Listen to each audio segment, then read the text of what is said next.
प्रश्न क्रमांक 1। विश्व के किस महाद्वीप में सर्वाधिक जनसंख्या वृद्धि दर्ज की गई है? उत्तर, विश्व के अफ्रीका महाद्वीप में सर्वाधिक जनसंख्या वृद्धि दर्ज की गई है। प्रश्न क्रमांक 2। मानव विकास संकल्पना किसने प्रस्तुत की? उत्तर, मानव विकास की संकल्पना 1990 ईस्वी में दक्षिण एशियाई अर्थशास्त्रियों महबूब उल हक तथा अमर्त्य सेन ने की थी। प्रश्न क्रमांक 3। खनन किसे कहते हैं? उत्तर, भूगर्भ से प्राकृतिक अवस्था में स्थित खनिजों को खुदाई करके प्राप्त करना खनन कहलाता है। प्रश्न क्रमांक 4।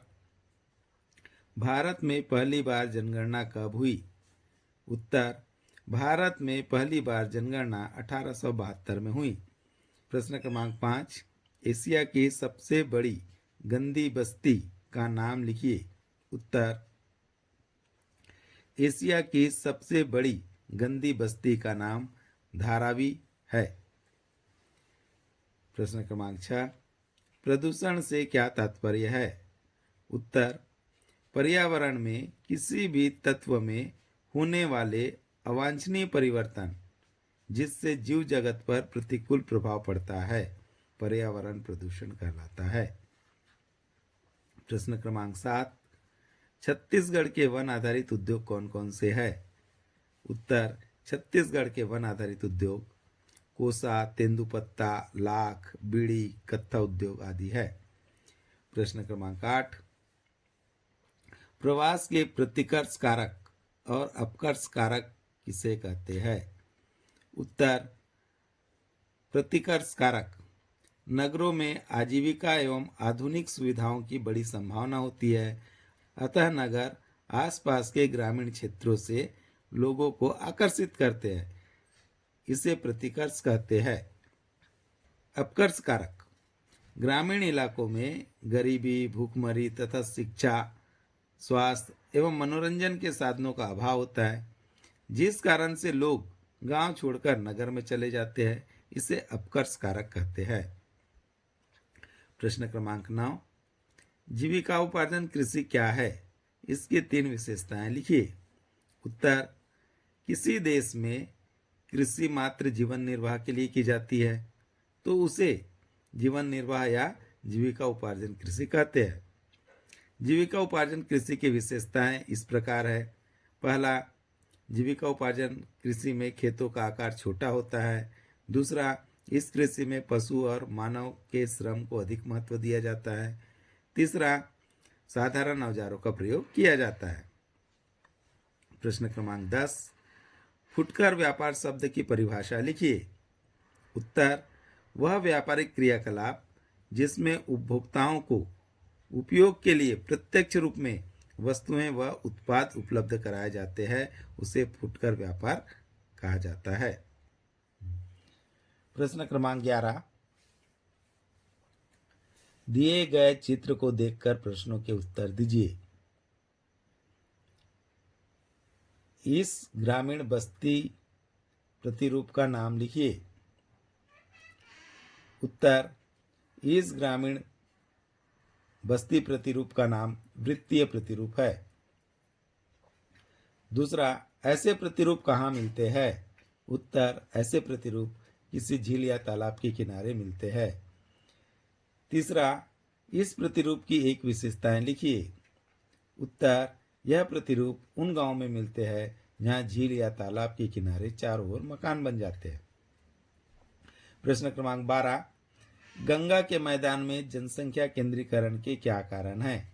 उत्तर, गंगा का मैदान समतल उपजाऊ नदियों द्वारा निर्मित मैदान होने के कारण यहाँ जनसंख्या केंद्रित है।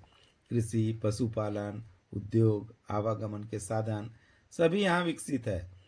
सदा जल पूरित नदियां होने के कारण यहाँ जलाभाव भी नहीं रहता। प्रश्न क्रमांक 13। प्रशासनिक नगर किसे कहते हैं? इसके कोई 2 उदाहरण दीजिए। उत्तर, प्रशासनिक नगर प्रमुख प्रशासनिक मुख्यालय के रूप में विकसित नगरों को प्रशासनिक नगर कहते हैं। इस दृष्टि से सभी राज्यों की राजधानियां प्रशासनिक नगर है। उदाहरण के लिए चंडीगढ़, गांधीनगर, ईटानगर, दिसपुर आदि मुख्यतः प्रशासनिक नगर ही है। कुछ महत्वपूर्ण प्रश्न इस प्रकार है। प्रश्न क्रमांक 14, मानव भूगोल के अध्ययन की 3 नवीन विचारधाराओं का वर्णन कीजिए। उत्तर, मानव भूगोल के 3 नवीन विचारधाराएं, पहला नियतिवाद जिसे निश्चयवाद भी कहा जाता है, दूसरा संभववाद और तीसरा नवनिश्चयवाद। अथवा प्रश्न, मानव भूगोल की परिभाषा दीजिए तथा इसकी प्रकृतिकरण की व्याख्या कीजिए। प्रश्न क्रमांक 15, विश्व में लिंगानुपात महिलाओं के प्रतिकूल है, कारण बताइए। उत्तर, विश्व में लिंगानुपात महिलाओं के प्रतिकूल है, इसके निम्नलिखित कारण हैं। पहला, संसार में विकसित तथा विकासशील दोनों ही अर्थव्यवस्थाओं में शिशु बालिका मृत्यु दर बालक मृत्यु दर की तुलना में अधिक है। दूसरा, विकासशील देशों में 30 वर्ष की आयु के बाद महिलाओं का प्रतिशत कम होता है। तीसरा, विकासशील देशों में स्त्रियों को दूसरे दर्जे का स्थान दिया जाता है। चौथा, समाज में महिलाओं की दशा गौण है। पांचवा, महिलाओं के पालन पोषण में भेदभाव किया जाता है। छठवां, प्रसव काल में महिला मृत्यु दर की अधिकता होती है। सातवां, स्त्रियों में शिक्षा की कमी होती है। आठवां, समाज में लड़कों को प्राथमिकता मिलती है जबकि लड़कियों की उपेक्षा की जाती है। अथवा प्रश्न, मानव विकास की आवश्यकता क्यों है, बिंदुवार वर्णन करें। प्रश्न क्रमांक 16, जनसंचार माध्यम कौन से है, इनके विभिन्न प्रकार बताइए। उत्तर, संचार के प्रकार।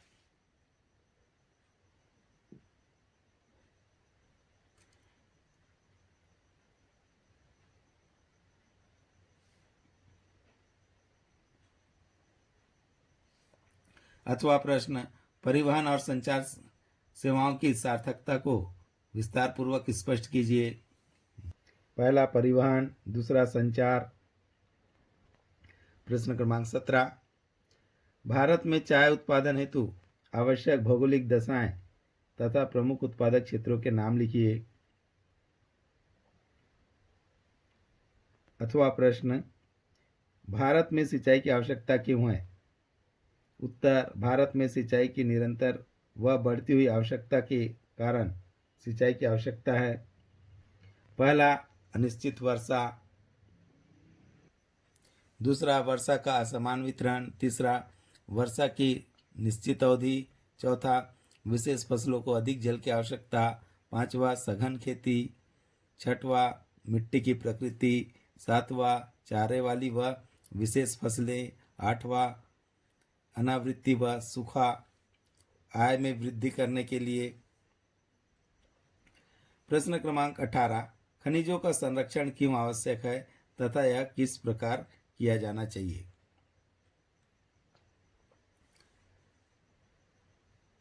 संसाधनों के संरक्षण हेतु निम्न उपाय करने चाहिए। पहला, खनिज कच्चे पदार्थों के संरक्षण के लिए धातु का पुनः चक्रण के रूप में उपयोग किया जाना चाहिए। धातुओं का बार बार प्रयोग करने से उन्हें संरक्षित किया जा सके। दूसरा, खनिज उत्खनन से होने वाले पर्यावरण प्रदूषण को कम करने के लिए ठोस कदम उठाने होंगे। खनिजों के संरक्षण के लिए विभिन्न प्रबंधकारिणी समितियों की स्थापना की जानी चाहिए। संपूर्ण खनिजों का उत्खनन। पांचवा, खनिजों के विकल्पों की खोज की जाए ताकि खनिजों का संरक्षण किया जा सके। छठवां, खनिज कभी भी शुद्ध अवस्था में नहीं पाए जाते, अतः उन्हें शुद्ध अवस्था में लाने के लिए शोधक कारखानों की व्यवस्था होनी चाहिए। सातवां, नवीन खनिजों का पता लगाना। आठवां, खनिजों का बहुउद्देशीय उपयोग। नौवां, सुरक्षित भंडारगृहों की व्यवस्था। 10वां, खनिज प्रक्रिया के अंतर्गत संरक्षण। अथवा प्रश्न, भारत में लौह अयस्क के वितरण की व्याख्या कीजिए। उत्तर, भारत में लौह अयस्क में कुल उपलब्ध भंडार के हेमेटाइट, मैग्नेटाइट प्रमुख है। लौह अयस्कों के भंडार भारत में झारखंड, उड़ीसा, आंध्र प्रदेश, गोवा, मध्य प्रदेश, महाराष्ट्र, कर्नाटक, तमिलनाडु, छत्तीसगढ़ में प्राप्त है। छत्तीसगढ़ यह दूसरा बड़ा उत्पादक राज्य है। उड़ीसा, यहाँ भारत का 19% से अधिक लोहा पैदा किया जाता है। तीसरा झारखंड, यह भारत का 5वां बड़ा लोहा उत्पादक राज्य है। चौथा गोवा, गोवा में लोहे का उत्पादन देर से शुरू हुआ था। पांचवा कर्नाटक, यह राज्य भारत का लगभग 1/4 लोहा पैदा करता है। प्रश्न क्रमांक 19, आर्थिक विकास में सड़कों की भूमिका का वर्णन कीजिए एवं सड़क परिवहन के लाभ लिखिए। उत्तर, सड़क परिवहन के लाभ। सड़कों के माध्यम से ग्रामीण क्षेत्रों को शीघ्र नष्ट होने वाली वस्तुओं जैसे दूध, सब्जी, फल, मछली आदि को खपत के क्षेत्रों तक शीघ्रता से पहुंचाया जा सकता है। दूसरा, सीमावर्ती दुर्गम क्षेत्रों में तैनात सेनाओं को आवश्यक वस्तुएं पहुंचाने के लिए भी सड़कों का उपयोग किया जाता है। सूखा, बाढ़ व अन्य दैवीय विपत्तियों के समय सड़कें रेलों की अपेक्षा अधिक प्रभावशाली होती है, क्योंकि उनमें दूर दूर तक जाया जा सकता है। सड़कों द्वारा शिक्षा एवं सभ्यता के प्रसार में भी सहायता मिलती है, क्योंकि सड़कों ने नगरों एवं गांवों को आपस में जोड़ दिया है। अथवा प्रश्न, भारत में निर्यात और आयात व्यापार के संयोजन का वर्णन कीजिए। प्रश्न क्रमांक 20, भारत में गंदी बस्तियों की समस्याओं का वर्णन कीजिए। उत्तर, भारत में गंदी बस्तियों की समस्याएं इस प्रकार है। पहला, यह क्षेत्र अधिक जनसंख्या, पतली सकरी गलियां तथा आग लगने की अधिक संभावना वाले जोखिम युक्त होते हैं। दूसरा, गंदी बस्तियों में रहने वाले लोग नगरों के असंगठित क्षेत्र में कम वेतन में अधिक जोखिम युक्त कार्य करते हैं, इसलिए ये लोग अल्प पोषित होते हैं और इनमें विभिन्न रोगों और बीमारियों की संभावना बनी रहती है। तीसरा, गरीबी इन्हें नशीली पदार्थों, दवाओं का सेवन करने, उदासीनता, अपराध, गुंडागर्दी जैसे सामाजिक विकृति की ओर उन्मुख करती है। अथवा प्रश्न, भू निम्नीकरण को कम करने के उपाय सुझाइए। उत्तर, भू निम्नीकरण को कम करने के उपाय इस प्रकार है। पहला, वृक्षारोपण। दूसरा, चारागाहों का उचित प्रबंधन। तीसरा, खनन नियंत्रण। चौथा, औद्योगिक अपशिष्टों का विसर्जन। पांचवा, रेतीले टीलों को कांटेदार झाड़ियां लगाकर इसके विस्तार को रोका जा सकता है। प्रश्न क्रमांक 21, विश्व में राजनीतिक सीमाकार मानचित्र में दर्शाए गए निम्नलिखित बिंदुओं को पहचानिए तथा उनके नाम उत्तर पुस्तिका में लिखिए। पहला, ऑस्ट्रेलिया के घास का मैदान डाउन्स। दूसरा, ट्रांस साइबेरियन रेलमार्ग का अंतिम रेलवे स्टेशन सेंट पीटर्सबर्ग। तीसरा, यूरेशिया के घास के मैदान स्टेपिस। चौथा, अफ्रीका के निकट एक द्वीप मेडागास्कर। पांचवा, कनाडा का एक शहर Vancouver. A Downs, B saint Petersburg, C steppes, D Madagascar, E Vancouver. प्रश्न क्रमांक 22, भारत के राजनीतिक सीमाकार मानचित्र में दर्शाए गए निम्न बिंदुओं की पहचान कर उनके नाम अपनी उत्तर पुस्तिका में लिखिए। ए, एक खाड़ी, मन्नार की खाड़ी। बी, देश की राजधानी दिल्ली। सी, एक द्वीप समूह अंडमान निकोबार। डी, सबसे ज़्यादा वर्षा वाला राज्य मेघालय। ई, एक पर्वत अरावली। ए, मन्नार की खाड़ी। बी, दिल्ली। सी, अंडमान निकोबार द्वीप समूह। डी, मेघालय। ई, अरावली पर्वत। छत्तीसगढ़ के राजनीतिक सीमाकार मानचित्र में निम्नलिखित का पता लगाइए तथा संकेतों के साथ अपनी उत्तर पुस्तिका में अंकित कीजिए। ए, शिवनाथ नदी। बी, छत्तीसगढ़ की राजधानी रायपुर। सी, कोसा उद्योग रायपुर। डी, लौह अयस्क बैलाडीला। ई पाट प्रदेश जसपुर पाट। उत्तर ए शिवनाथ नदी, बी रायपुर, सी कोसा उद्योग रायपुर, डी बैलाडीला, ई जसपुर।